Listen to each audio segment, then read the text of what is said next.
Kota bawah tanah Derinkuyu. Situs kota bawah tanah Derinkuyu mulai dibuka untuk umum pada tahun 1969, dan 10% sampai 15% dari keseluruhan situs saat ini dapat diakses oleh para wisatawan. Derinkuyu berjarak 29 km sebelah selatan kota Nevşehir melalui Jalan Raya Nida. Luas kota bawah tanah Derinkuyu yang telah diekskavasi adalah seluas 4 km persegi atau 1,5 mil. Kompleks kota bawah tanah ini tertata dengan baik dan memiliki berbagai fungsi publik tertentu, seperti galeri, ruang tinggal, kakus, ruang pertemuan, dapur umum, kapel, penjara, gudang senjata, lorong akses, sumur, serta cerobong udara khusus yang berguna saat komunitas mengadakan penggalian untuk waktu yang lama. Diperkirakan terdapat ruang sekolah pula, yang bentuknya berupa gundukan tanah memanjang yang dikelilingi parit-parit. Sedangkan kandang ternak letaknya selalu berada pada tingkat-tingkat teratas dari kompleks tersebut. Terdapat 8 tingkat yang dibuka untuk umum, dengan 204 jumlah anak tangga yang dapat dituruni dari tingkat teratas hingga terdalam pada kompleks tersebut. Terdapat 18-20 tingkat yang lebih dalam lagi yang tidak dibuka untuk umum. Walaupun demikian, diperkirakan masih banyak lagi bagian tersembunyi kota tersebut yang belum dieksplorasi. Terdapat kontroversi mengenai siapakah yang pertama kali membangun kompleks tersebut. Beberapa ahli Turki berpendapat bahwa bangsa Hitit yang membangun tingkat pertama sebagai gudang.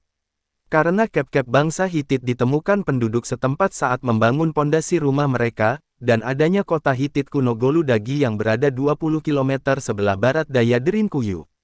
Menurut penelitian Departemen Kebudayaan Turki, gua-gua pertama kemungkinan mulai diperdalam pada batuan vulkanik lunak di wilayah Kapadokia oleh bangsa Frigia, yaitu bagian dari bangsa Indo-Eropa kuno, pada abad ke-7 hingga ke-8 SM.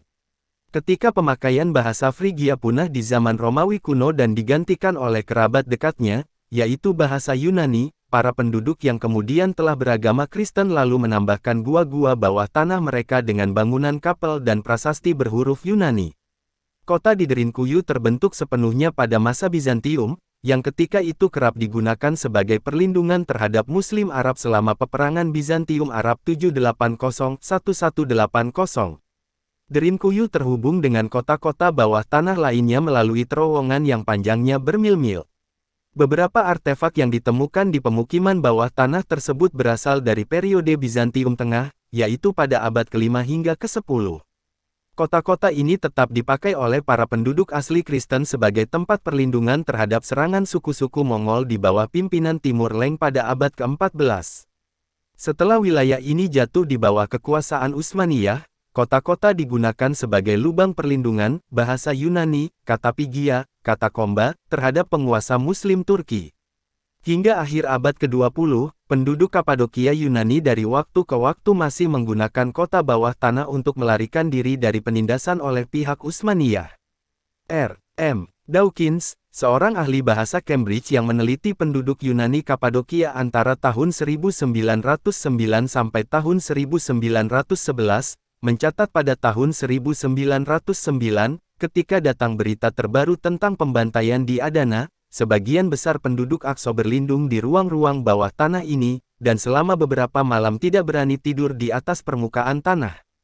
Ketika penduduk Kristen di wilayah tersebut terusir pada tahun 1923 dalam peristiwa pertukaran penduduk antara Yunani dan Turki, kompleks bawah tanah tersebut lalu tidak ditempati lagi.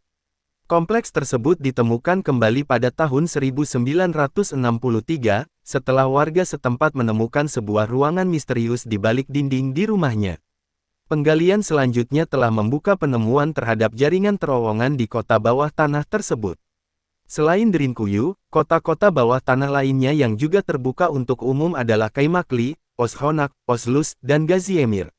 Di seantero provinsi Nevşehir, Turki, diperkirakan terdapat sekitar 30 kota-kota bawah tanah.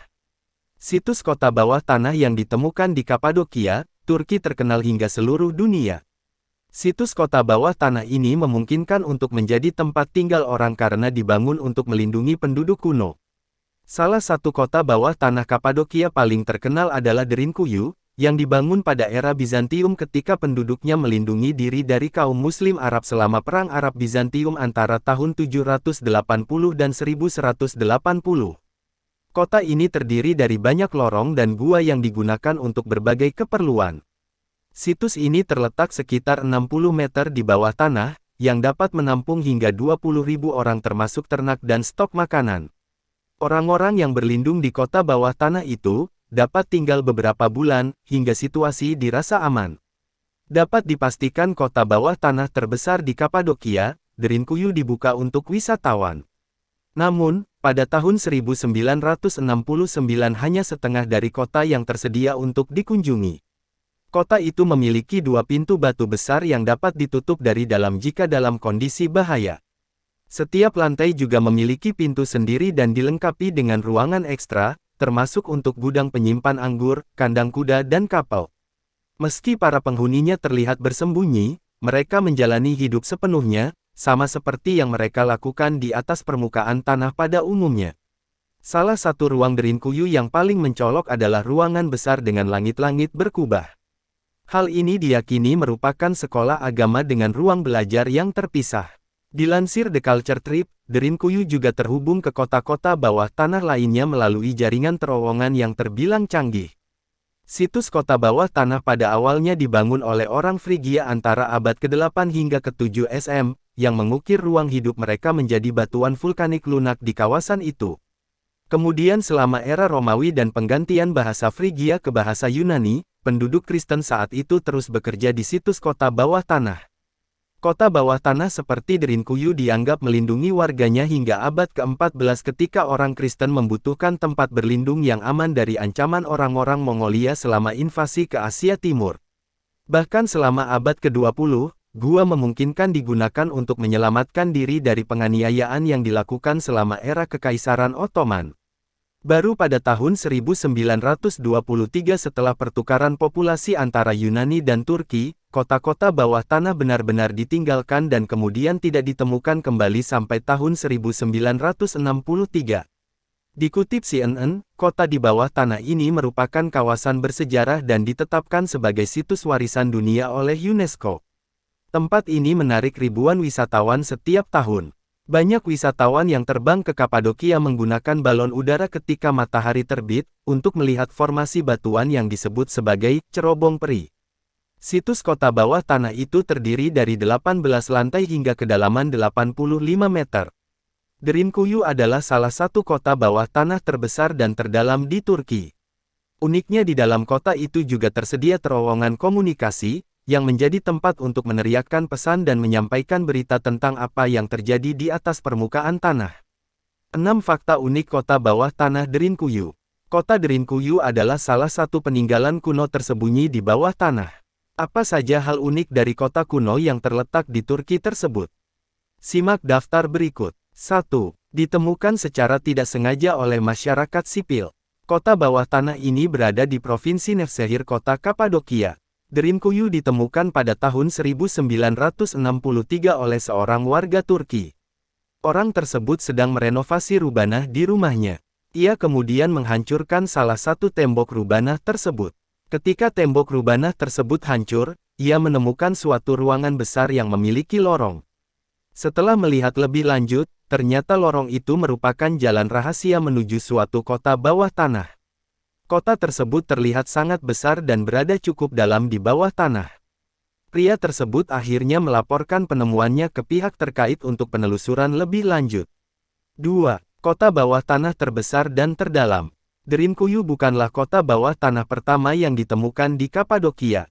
Ada kurang lebih 200 kota bawah tanah yang pernah ditemukan di kota tersebut. Tetapi hingga saat ini, Derinkuyu adalah yang terbesar di antaranya. Struktur kota ini mirip sarang semut yang dibuat seukuran manusia. Kota yang namanya berarti sumur dalam ini sangat besar dan kompleks. Derinkuyu diperkirakan mampu menampung 20.000 orang di dalamnya. Penghuninya juga menyimpan bahan makanan dan kebutuhan hidup lainnya di dalam kota tersebut. Luas kota diperkirakan mencapai 1,7 mil persegi atau sekitar 4,5 km persegi. Kota terdiri dari 18 tingkat ke bawah, dengan kedalaman mencapai 80 meter. 3. Fasilitas kota Derinkuyu cukup lengkap di zamannya. Walau berada di bawah tanah, kota Derinkuyu terlihat memiliki fasilitas-fasilitas yang memungkinkan orang hidup dengan cukup nyaman di dalamnya.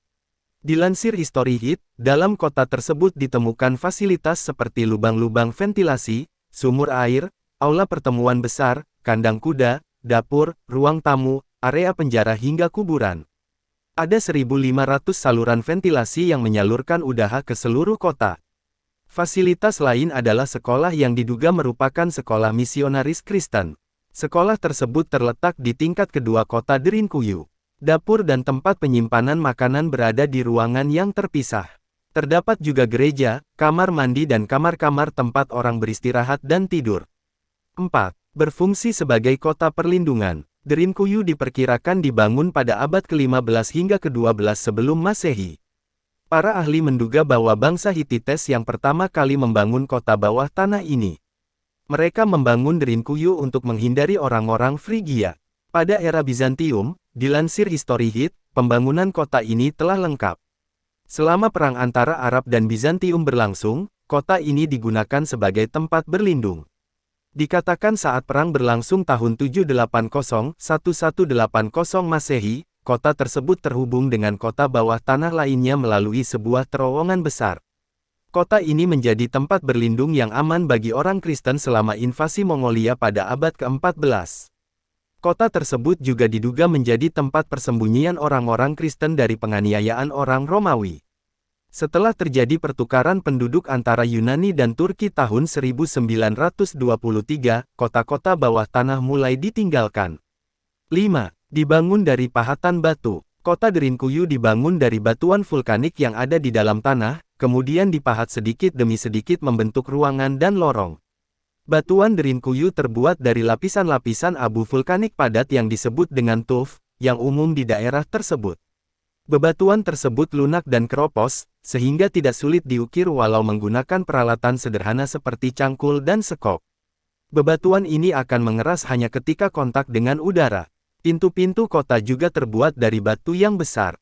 Dalam bukunya, Underground Worlds: A Guide to Spectacular Subterranean Places, David Farley menjelaskan bahwa pintu masuk kota terbuat dari batu bundar besar, dengan tebal 5 kaki dan berat sekitar 1.100 pound. Demi keselamatan penghuninya, setiap lantai memiliki pintu yang dapat disegel dengan batu-batu tersebut.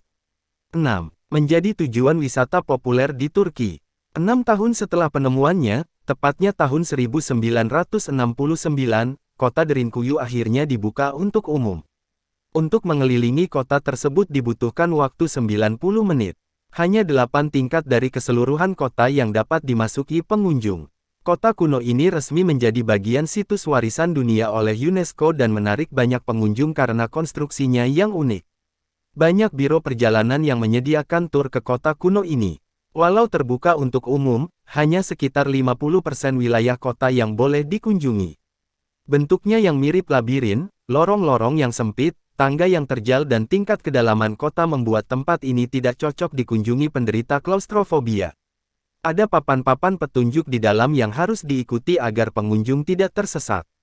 Peninggalan kota kuno Derinkuyu menunjukkan betapa tangguhnya manusia pada saat itu.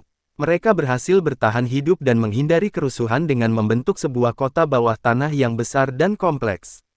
Hingga saat ini, masih banyak bagian kota tersebut yang dipelajari oleh para arkeolog.